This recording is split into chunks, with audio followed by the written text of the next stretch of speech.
रहते हैं। हाँ, किंतु आप लोगों को इतने जो गिनते रहते हो, कभी पसीना भी आ जाए तो भी कब वो सूख जाता पता नहीं। पंखा भी बंद हो गए, सब कुछ बंद हो गए, और आ करके घर वाले खड़े हो गए, आधा घंटा हो गया, भोजन तैयार है, तो ये भी तैयारी कर रहे हैं हम। जिनका काम पूर्ण नहीं हुआ तो मुनीम जी को कहते हैं, मुनीम जी आज तो 10 भी बज जाए तो भी पूरी करके ही सोना है। हाँ, बिल्कुल सोना है। ऐसे करते हैं, तब कहीं जाकर के आप लोग यहाँ पर आकर के बैठ सकते हैं, काम कर सकते हैं। लेकिन आपने ऐसा बड़ा उत्सव बना लिया है 4 महीने के लिए, 4 दिन को क्या, 4 महीने के लिए। एक भी दिन ऐसा नहीं होता जो यहाँ पर दुकान, क्यों बोलो ना, हाँ, बोलने की कोई आवश्यकता नहीं है, अपने आप ही मालूम पड़ रही है। टोपियाँ अपने आप ही बाहर निकल रही है, अच्छी लगती टोपियाँ।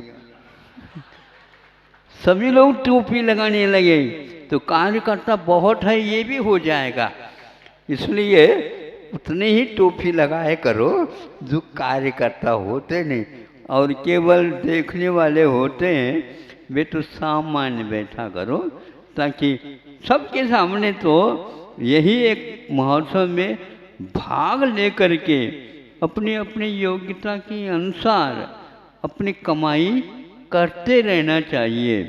कोई भी फैक्ट्री या मिल ये चलता है, उसमें हजारों व्यक्ति अपने अपने योग्यता के अनुसार अर्थोपार्जन कर लेते हैं। उसी प्रकार यह पुण्य का अर्जन और पाप की निर्जरा करने का एक बहुत अच्छा अवसर है, और आप इसका काफ़ी लाभ ले रहे हैं।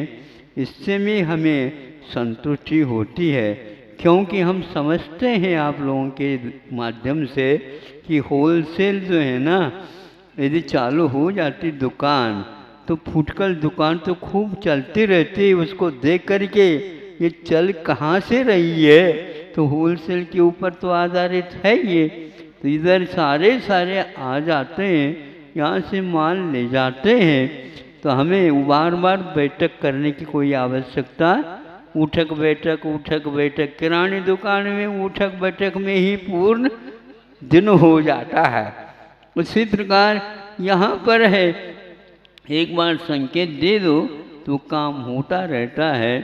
और यह एक पंथ 2 काज नहीं, कितने काज हो रहे हैं, हम इसको गिन भी नहीं पा रहे हैं। बस ये सब कृपा गुरु जी का है। इन लोगों ने हमारे लिए कहा, हमारा भी तो रास्ता है, या हम भी तो गुरु कोई कह सकते हैं। पूरी ये कृपा गुरु जी की है, जो दादा गुरु कहे या कुछ भी कहते जाओ, और अपना कर्तव्य करके अपने वेतन को बढ़ाते जाओ। बड़ों को याद करने से खाने के लिए वो तो मिलता तो है, लेकिन विशेष व्यंजन और दिया जाता है। तो हम मांगते नहीं, और बिन मांगे बरसता रहता है। बरस रहा है क्या नहीं? हाँ, यहाँ के लोग पहले 17 दिन हमने देखा वर्षा ही नहीं हुई, लेकिन फिर भी सब लोगों के साफा बिल्कुल फर्रा रहे थे। साफा समझते हो? हाँ, बिल्कुल सब खुश थे, क्योंकि इनकी दुकान बहुत अच्छी चली। यहाँ तो चली, लेकिन रास्ते में ही चालू कर दिया उन्होंने।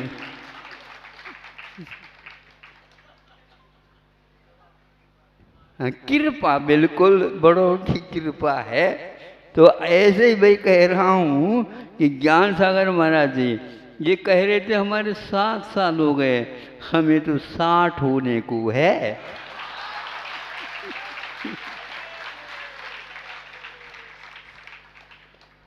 कहीं कहीं पर काम करे तो ज़्यादा ज़्यादा 30-35 साल हो गए तो अवकाश प्राप्त होता है। यहाँ पर काफ़ी दिन से हूँ लेकिन कोई भी नहीं कह रहा है अब आप लोग अवकाश ले लो। हम भी 4-4 साल के ज़्यादा वह काम लेते हैं, बाद में कहेंगे इतना तो अब सोच विचार करके देना है। नंबर अंक एक भी कम हो नहीं सकेगा। और विशेष बात यह है कि शुद्ध लेखन भी लिखते हैं, गलत भले ही हो लेकिन शुद्ध लेखन और सुंदर लिखें उसके भी नंबर मिलते थे। हम खींच करके लेंगे, क्यों नहीं लेंगे? गुरुजी बैठे कहेंगे पेपर जांचते समय सोच लेना है नंबर कितना लेना है, देना है। इसलिए हम तो ये कहते हैं कि गुरु ने मुझे प्रकट कर दिया, दिया दे दिया है। हमें उन्होंने अभिव्यक्त किया है। हमारी अभिव्यक्ति आज तक किसी ने नहीं की जो उन्होंने की है। अभिव्यक्त करने का अर्थ ऊपर की राख को हटा देना अथवा मिट्टी को जो परत है उसको हटा करके ऊपर की मिट्टी हटती चली जाए, पानी की खोज की कोई आवश्यकता नहीं। वो राजेंद्र जी वो पानी देखने वाले और दूसरे हैं, इनकी बुलाने की कोई आवश्यकता नहीं। पानी निकालते जाओ तो निकलता आ जाता है, किंतु मिट्टी को हटाना प्रारंभ कर दो। चेतना में इसी प्रकार की खूबी है। यदि शरीर के पर्द को थोड़े से अलग कर दे तो भीतर अपने आप संवेदन चलता रहता है और वह संवेदन आज का नहीं अनंतकालीन है। सर्वेषां संसारी जीवानामपि स्वसंवेदन तो वर्तते एव। सभी संसारी जीवों के पास ज्ञान भले कम हो जाए किंतु निगोद अवस्था में भी उसको भी संवेदन विद्यमान रहता है। उसी संवेदन के बलबूते वह अपनी सारी सारी गतिविधियाँ करते रहते हैं।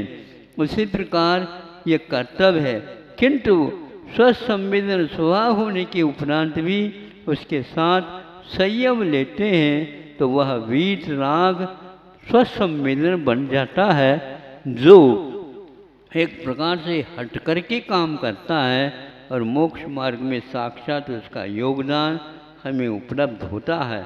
मुनि बन करके इन लोगों ने आपके सामने समाज के सामने रहे, किंतु समाज में रह करके भी समाज से ऊपर उठ करके जब काम करते हैं तभी यह लिंग साधना चलती है, अन्यथा यह खेल नहीं है। तो बहुत खेल बढ़िया, लेकिन हर एक व्यक्ति इस खेल को नहीं खेल सकता है, बिरले ही होते हैं। इस प्रकार इन लोगों ने सभी लोगों ने तो देखो बताओ बताओ कहने से ऐसे ऐसे ये लोग 15-20 मिनट में भले ही बोलते गए, नहीं समझे। हम तो शब्दों का चयन इस ढंग से कर नहीं पाते, पर स्वभाव है, प्रभाव है, अभाव है। तो ये देखो किसने में ये भाव तो भीतर थे, इसलिए तो 3 के रूप में अभिव्यक्त हुए। छुपाते हैं लोग। अब ज्ञात तो हो गया कि उसके ऊपर से हटाते रहना चाहिए ताकि आगे इनका विकास होता रहे। हाँ, जल्दी जल्दी नहीं करते हम भी, लेकिन करना आवश्यक होता है। अहिंसा परमो धर्म की। आचार्य गुरुवर श्री कुंद कुंद भगवान की। आचार्य गुरुवर श्री ज्ञान सागर मुनि महाराज की।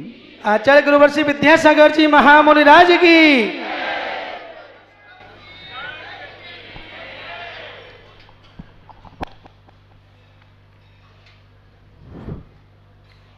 एक व्यक्ति गर्मी में सफ़र कर रहा था, पैदल ही चल रहा था।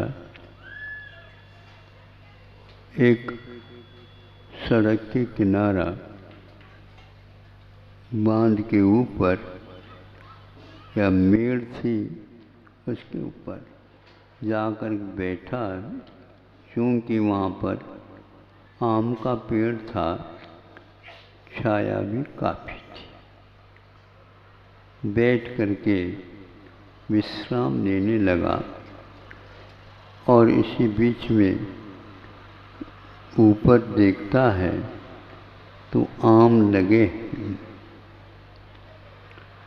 सोचता है एक आध पत्थर के माध्यम से गिरा दे, तो वह खड़ा हो करके पत्थर फेंकता है और पत्थर जिसको लगाना था वो लग गया, लेकिन वो आम गिरा नहीं। सोचे ये कैसी बात है,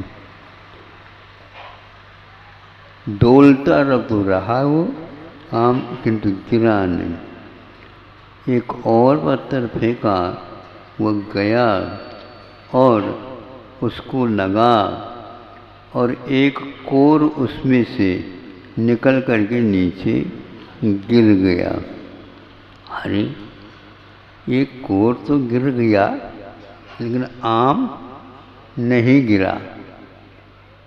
एक और पत्थर मारा, फिर भी वह नहीं गिरा, किंतु उसके पास ही पत्ते में एक छुपा हुआ सा आम था और उसको कुछ भी नहीं लगा, फिर भी वह गिर गया। सुन रहे हो? हाँ। जिसको 3 बार पत्थर लग गया, एक कोर तो नीचे की ओर आ गया, किंतु वह गिरा नहीं। जिसको हमने पत्थर नहीं मारा और थोड़े से हिलने के कारण वह गिर गया। इसे क्या है?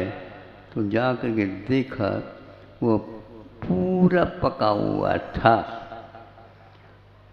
जब फूल पक जाता है तो भले ही उस पेड़ पर लटक रहा था, किंतु थोड़े से निमित्त में वह नीचे की ओर आना ही है। ये एक उदाहरण इसलिए दिया कि आप लोग बहुत बार सोचते हैं हम ये त्याग कर लें, हम ये त्याग कर लें, हम ये त्याग कर लें, किंतु त्याग नहीं हो पाता। उसमें ऐसा ही है, जो कच्चा आम रहता है उसको कितने भी आप कोर कर दो वो गिरता नहीं। और जब जिसका मोह कम होता है, उन राशियों से, आभरणों से और कोई चीज़ जो ध्यान देने योग्य रहती है, उससे वो बहुत जल्दी छूट जाता है। इसी प्रकार अपने को समझना चाहिए, वो क्यों नहीं छूट रहा है, तो हमने उसको बहुत कस करके ज़बरदस्ती बांध रखा है। इसी में मेरा गुजार है। इस प्रकार सोचने से और वह घना होता चला जाता है मोह। आचार्यों ने दान की प्रक्रिया गृहस्थों के लिए इसीलिए रखी है, और जिस किसी को वैराग्य हो जाता है तो वह इससे समझ लेता है, त्याग करता है। अपने पूर्वजों ने जो चक्रवर्ती हुए, कामदेव हुए, तीर्थंकर हुए, बड़े बड़े महापुरुष हुए, थोड़े से निमित्त को लेकर के वे सब छोड़ छाड़ करके अपने आत्म कल्याण को कर गए। यही एकमात्र मार्ग है। नहीं है तो वह संसार के कारण एकदम तो त्यागा नहीं जाता, जैसे कोर निकल गए, लेकिन और तो वो देखो तो वहीं के वहीं चिपका हुआ है। तो इसलिए इन सब बातों से ज्ञात होता है कि पकाव का होना अनिवार्य है। अब इधर उधर की बातों से वो पकता नहीं, उसको भीतर से ही इस प्रकार की योग्यता आ जाती है तो पकाव आता है। तो आज नेमिनाथ भगवान का तब कल्याणक है, अद्भुत है, अद्भुत। अभी तो हम कुछ नहीं कर सकेंगे, मध्याह्न में स्वाध्याय जब करते हैं उसी बीच में थोड़े बहुत है। जन्म तो जन्म होता रहता है। हाँ, महावीर जयंती का प्रचलन ज़्यादा है, बाकी 23 भगवान की जयंती तो होती है, लेकिन कोई इन लोगों को 24 तो मनाना चाहिए, लेकिन ऐसा मनाने की हिम्मत भी तो हो। 24 दिन निकाले मुश्किल एक हो जाएगा, इसी में हमारा पूरा निकल जाएगा। इसलिए अंतिम तीर्थंकर को ही जयंती और दिवाली प्राय करके लाडू चढ़ाने का उपक्रम होता। बाकी जितने भी तीर्थंकर हैं उनके लिए हाथ से ही सब कुछ चढ़ावा हो जाता है। अहिंसा परमो धर्म।